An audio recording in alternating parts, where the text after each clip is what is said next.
we rejoin our friend and semi-hero Roger Wilco as he rockets back toward his home planet Xenon, which he hasn't seen since Space Quest 2. Having successfully rescued those two ingrates from Andromeda, he decides a pit stop on Magmetheus is in order.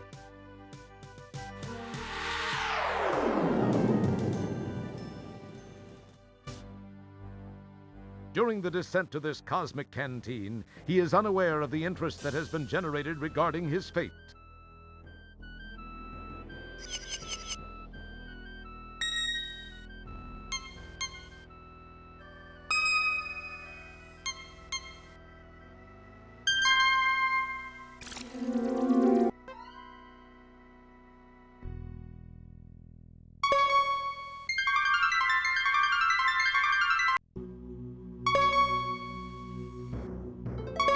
We have confirmation of his position, Master. Off to Magmetheus with you, then. It is time for Wilco to meet the fate which I have crafted for him. As our story begins, we find the aluminum mallard parked outside a seedy spaceport bar.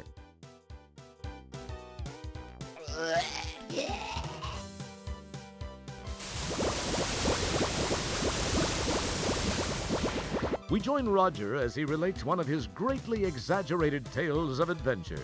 The aliens are only too happy to listen, as long as Roger is buying.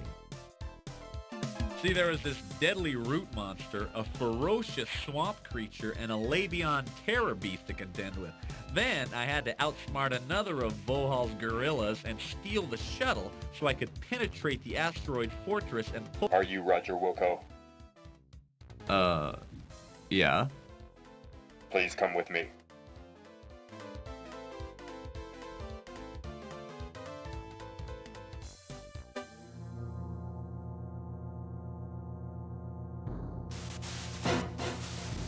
Hello, Roger Wilco. Surprised to see an old friend? You have no idea how special this moment is for me. This is no chance encounter, I can assure you. I have this one loose end to tie up before I begin my reign as the supreme being of all that exists. I do not like to lose. You are a blemish on what would otherwise be a perfect record of domination, terror, and invincibility. Besides, I'm still a bit miffed about that asteroid deal in Space Quest 2. Anyway, to relieve the pain of my humiliation and to prevent you from being a pain in my future, you must die. It's been nice seeing you one last time. Then, do the dirty deed.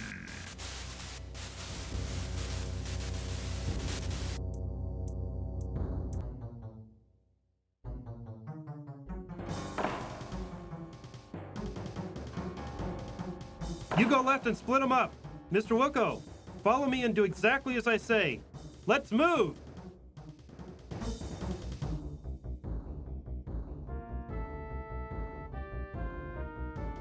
Hey, I want to know what the... Listen, I can't explain it all to you now. They've got a beat on our coordinates. We've got to move fast. We gotta do this fast. Shield your eyes!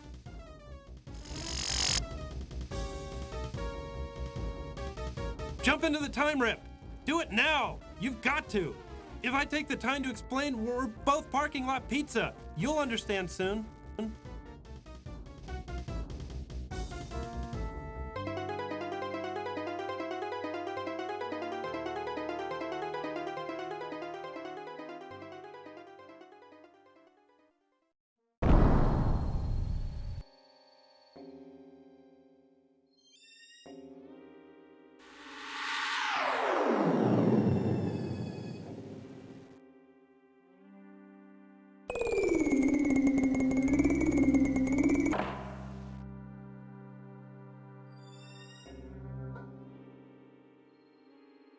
Now where am I? You wonder aloud to non-existent auditory organs. This place sure looks homey.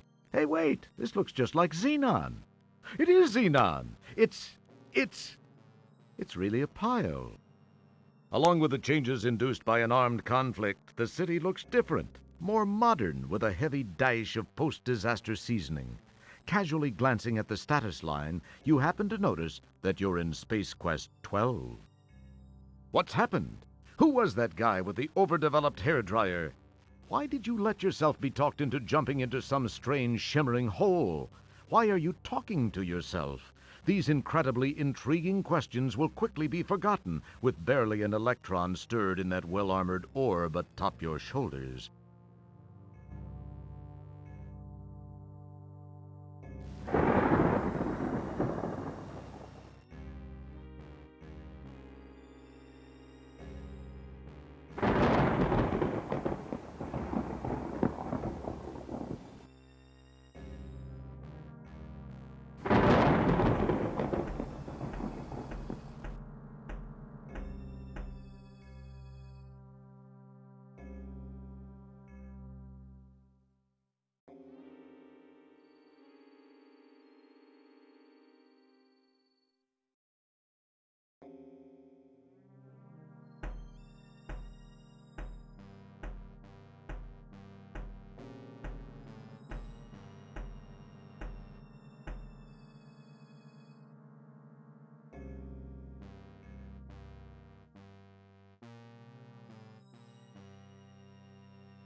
You take the small, frayed, useless-looking length of rope.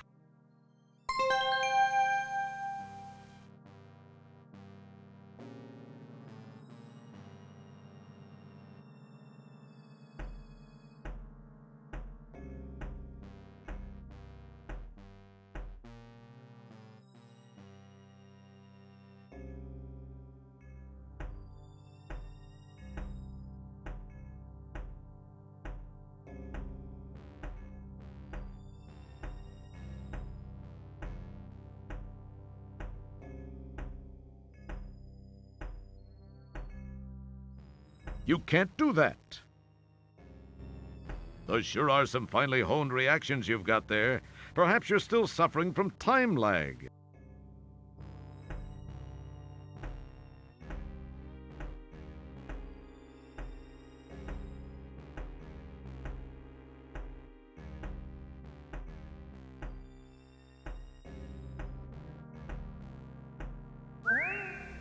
That was without a doubt one of the finest examples of bunny snatching I've ever seen. The stress placed on the rope during the bunny snatching was too much. You cast the useless fibers aside.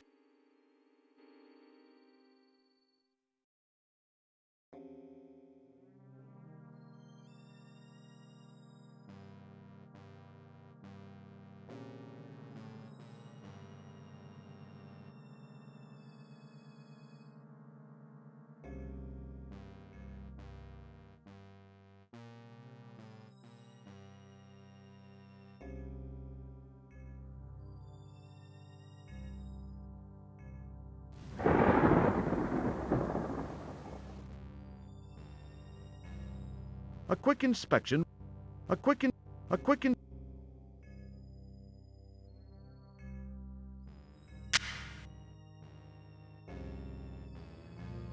It looks like a genuine Pocket Pal portable terminal. After taking a quick look around to reassure yourself that the place is as dead as it looks, you snitch the Pocket Pal laptop.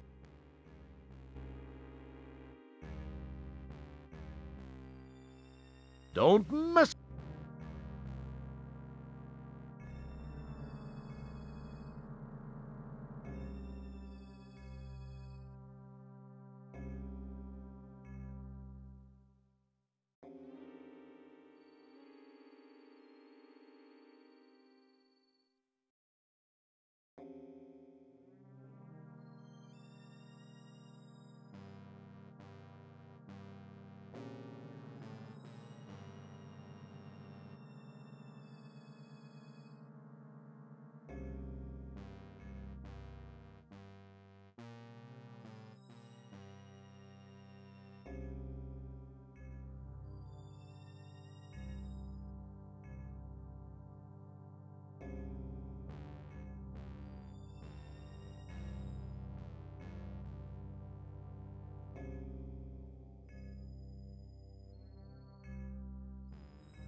You take the jar into custody.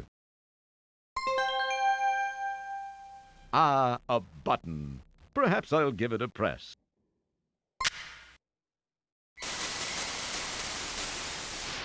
Data entry 22795. This message is to whomever may be so fortunate as to find it. I am Professor Lloyd, lead designer of the Xenon supercomputer project, the ultimate in artificial intelligence. The computer was designed to enhance our lives, but instead ended up being the ruin of us all. We made the mistake of tying it into the most important facets of our existence here on Xenon, including our weather control and defense systems. It seemed like a sound idea at the time, and all proceeded well for about 3 years.